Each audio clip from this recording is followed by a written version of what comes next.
Van harte welkom bij het voorprogramma. Het programma van L1 en Pop in Limburg over de Limburgse muziekscene. Met in deze aflevering aandacht voor JOC gaat vreemd. In eerste instantie misschien niet helemaal een Limburgs onderwerp, maar dat wordt het wel. Jolien en Ariane, van harte welkom. Jolien, daar moet ik even bij zeggen. JOC, dat staat voor Jazz Orchestra of de Concertgebouw. Klopt. Dan zitten we in Amsterdam. Ja. Hoe komen we dan uiteindelijk weer uit in Limburg? Ja, dus het is een samenwerking geweest tussen verschillende Limburgse organisaties. Waaronder dus vanuit Amsterdam JOC, Zomerparkfeesten, Pop in Limburg en Jazz Maastricht en Jazz Oudfest. Hoe is die samenwerking ontstaan? Ik kwam ietsjes later pas zelf in het proces ingestapt. Dus hoe het geïnitieerd is, kan ik je helaas niet exact de details van vertellen.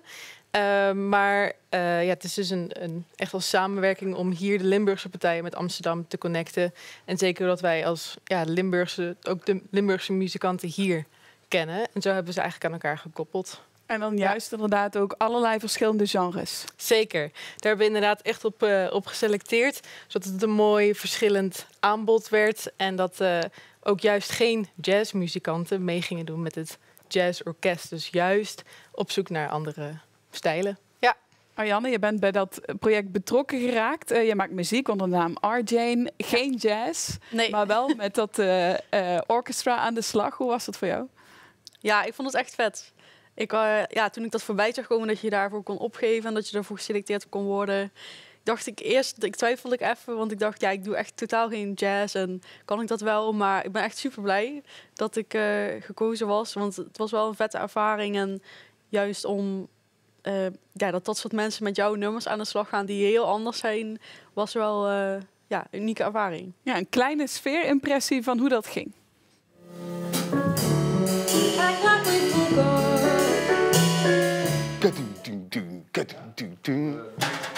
Ja. Ja.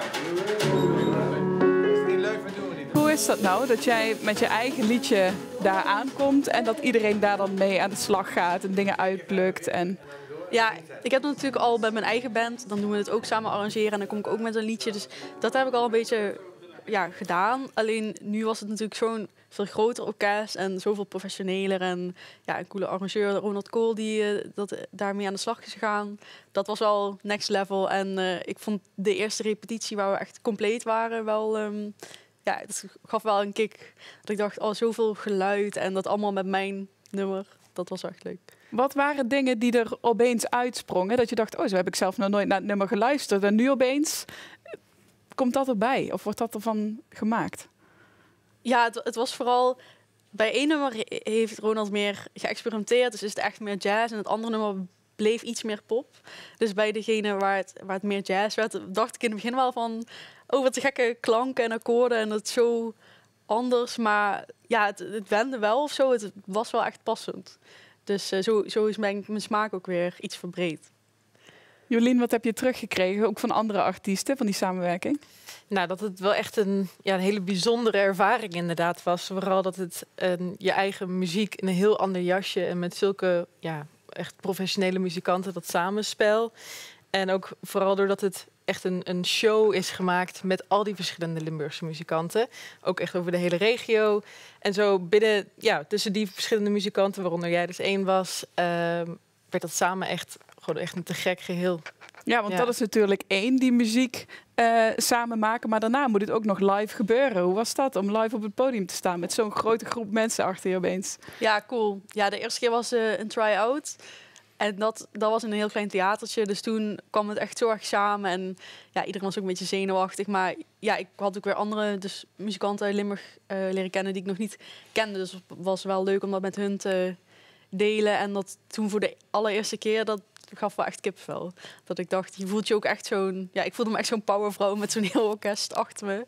Dat was echt heel leuk.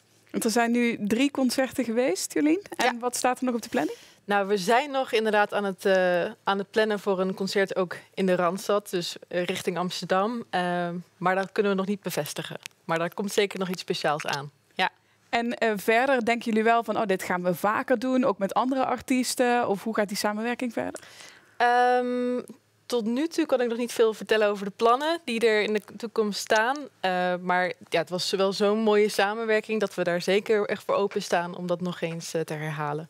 Dan ben ik wel benieuwd, Arianne, of je nu ook merkt met schrijven of met nieuwe muziek maken, dat dat iets met je heeft gedaan, die samenwerking. Ja, nou natuurlijk echt al die moeilijke jazzakkoorden, ja, dat kan ik nog niet. Maar ik heb wel altijd interesse gehad in orkestrale muziek en ook het arrangeren daarvan. Daar ben ik zelf ook mee aan de slag gegaan. En nu kriebelt dat wel weer nog meer om dat weer op te gaan pakken. Want het is zo... Ja, ik luister best veel naar popmuziek en indie. En dit geeft weer zoveel nieuwe mogelijkheden. En het klinkt zo organisch. En dat wil ik wel ook weer meer toepassen in mijn muziek. Ja, mooi. En met die andere artiesten, hebben jullie nog contact onderling? Of gaat daar misschien nog iets uit ontstaan? Ja, dat is een goeie. Ja, ik heb nog niet echt plannen met hun gemaakt of zo. Maar er zijn wel echt genoeg waarvan ik dacht... Oh, dit is echt nog veel vetter dan ik eigenlijk dacht. Of ik wist niet eens van hun bestaan. En dan kom ik erachter dat ze echt super vette dingen doen. Dus ik zou dat wel leuk vinden als contact een beetje blijft. Ja. Ja, als je dat 1 keer zo samen gedaan hebt, dan is het ook wat makkelijker natuurlijk. Dat je de volgende keer denkt, oh, kan hij misschien eens bellen? Of kan toch eens een appje sturen? Of wil je eens meeluisteren of eens kijken? Ja, en ik weet ook dat we allemaal wel echt heel erg hopen op nog meer shows. En dat we dat weer samen kunnen doen. Jolien, je zet je sowieso in voor jazz in Limburg. Ja. Wat staat de komende tijd op het programma? Aankomende maand gaan we weer workshops geven door de hele provincie Limburg. En dan eigenlijk voor alle verschillende doelgroepen. Dus vanaf echt alle kleinste tot aan oudere mensen gaan we ze eigenlijk workshops geven om in aanraking te komen met muziek en improvisatie.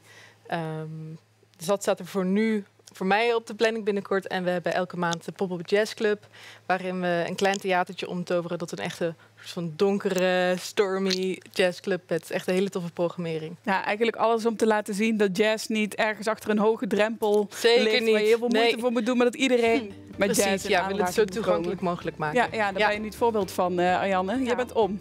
Ja. Mooi, dankjewel voor jullie komst. Bijzonder project en hopelijk gaat het concert er nog komen en gaan we het nog een keer live meemaken. Zeker. Dit was het voorprogramma. Dankjewel voor het kijken. Wil je meer weten over JOC gaat vreemd? Kijk dan vooral ook even online. We zullen die informatie ook plaatsen op l1.nl. Dankjewel voor het kijken. Tot de volgende keer.